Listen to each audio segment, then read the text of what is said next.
It was October 15, 1985, a date I'll never forget. I was 14 years old, and it was the first time my parents left me home alone for an entire night. They were going out of town for a work event and wouldn't be back until the following morning. I had been begging for more independence, and after some convincing, they agreed.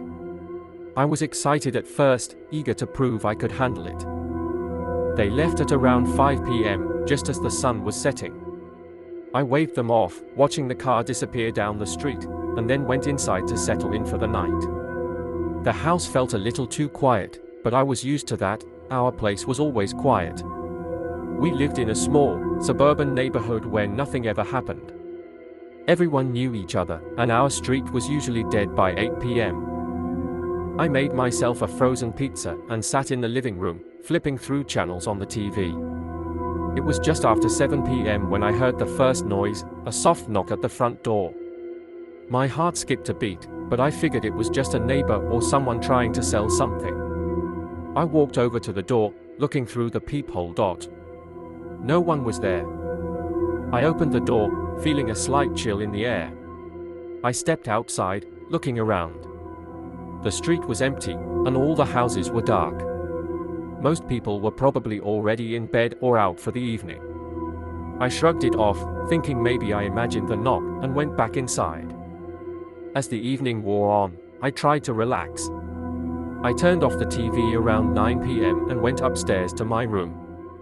The house was pitch black, except for the streetlights shining dimly through the window. I left my door open, not really sure why, maybe for some extra light or just to hear if anything else weird happened. That's when I heard it. The sound of footsteps. Slow, deliberate footsteps. At first, I thought they were coming from outside, maybe someone walking down the street. But they were too close, too distinct. They were coming from inside the house. I froze, straining to listen. My room was at the far end of the hallway, and the footsteps seemed to be coming from the kitchen downstairs.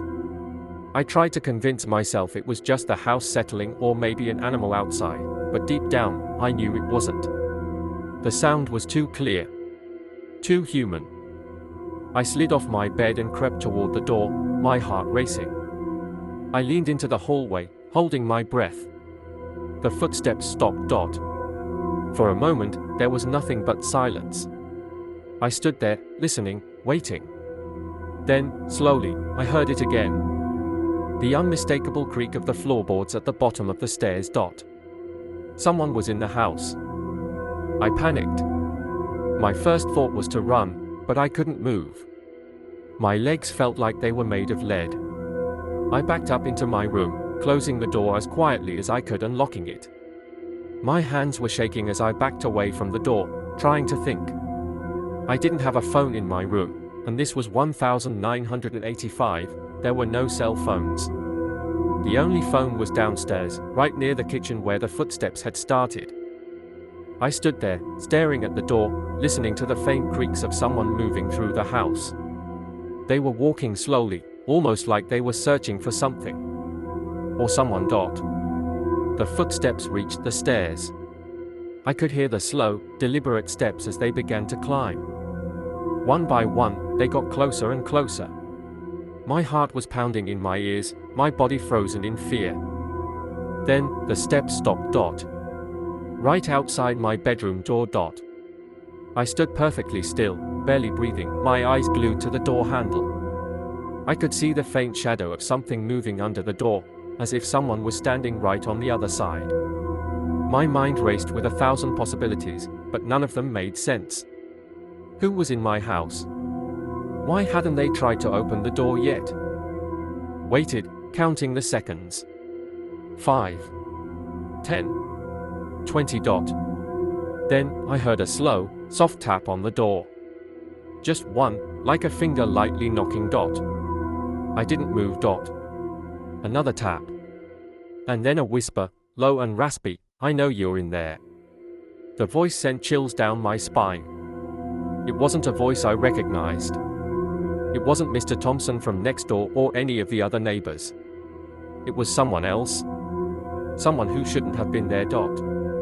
I backed away from the door, my eyes darting around the room, looking for something, anything, I could use to defend myself. My heart was pounding so hard I thought I might pass out. I grabbed the only thing I could find, a metal baseball bat I kept under my bed. The tapping stopped. Silence. Then, without warning, the door handle started to turn. Slowly. The metal creaked as the knob twisted, but the door was still locked. I clutched the bat tighter, standing in the corner of the room, ready to swing if the door opened. For what felt like hours, the handle twisted back and forth, as if whoever was outside was testing the lock. And then, just as suddenly as it had started, it stopped. I waited, frozen in place, staring at the door. Minutes passed, and there was nothing. No footsteps. No tapping. No whispers. Finally, after what felt like an eternity, I worked up the courage to move. I crept toward the door, pressing my ear against it, trying to hear if anyone was still there. Silence. I slowly unlocked the door, my hands shaking, and opened it a crack. The hallway was empty. I stepped out, bat in hand, and made my way to the stairs. The house was completely still, and there was no sign of anyone. The front door was still locked, the windows shut. There was no trace of an intruder. But I knew what I had heard. I knew someone had been inside the house. I didn't sleep that night. I stayed awake, sitting in my room with the bat in my hands, waiting for the sun to rise. When my parents came home the next morning, I didn't say anything. I couldn't explain it. I didn't know what had happened or who had been in the house. But to this day, I can still hear that whisper in my head.